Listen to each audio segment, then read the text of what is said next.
All right, in this problem we're going to use the quadratic formula to solve the equation 2x squared minus 10x plus 7 equals 0. It's always important that one side is equal to 0. And the first step, we want to identify a, b, and c. Now when I say a, b, and c, we're talking about a quadratic of the form ax squared plus bx plus c equals 0. So a is the number in front of x squared, in this case that's 2. B is the number in front of x, so negative 10, and c is the constant by itself, so in this case 7. We're next going to write down the quadratic formula. There's plenty of songs online to help you remember this, but this is x equals negative b plus or minus the square root of b squared minus 4ac all over 2a. So that's the quadratic formula. So now that we know a, b, and c, we can substitute in those values and come up with our solutions.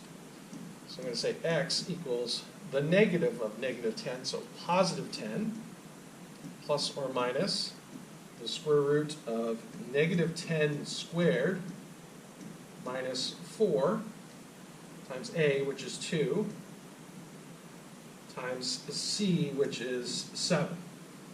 And that's all over 2 times 2. Okay, so we're going to get x equals 10 plus or minus the square root of 100. Negative 10 times negative 10 is 100. Minus 4 times 2, which is 8, times 7, which is 56.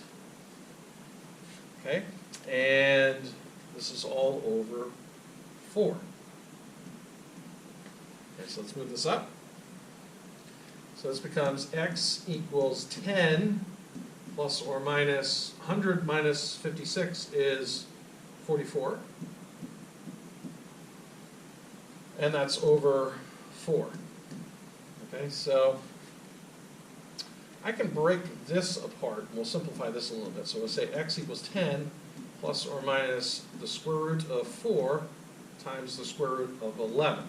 Now I like the square root of 4 because it's a perfect square, or 4 is a perfect square. So I can take the square root of 4 and get an integer. That's over 4. So x is going to equal 10 plus or minus 2 square roots of 11 over 4. Now 10, 2, and 4 are all even numbers, so I can simplify that into 5 plus or minus just 1 square root of 11, so I'm just going to write square root of 11 over 2. So that indicates two solutions. My two solutions are x equals 5 plus the square root of 11 over 2, and x equals 5 minus the square root of 11 over 2. All right, and those are my two solutions.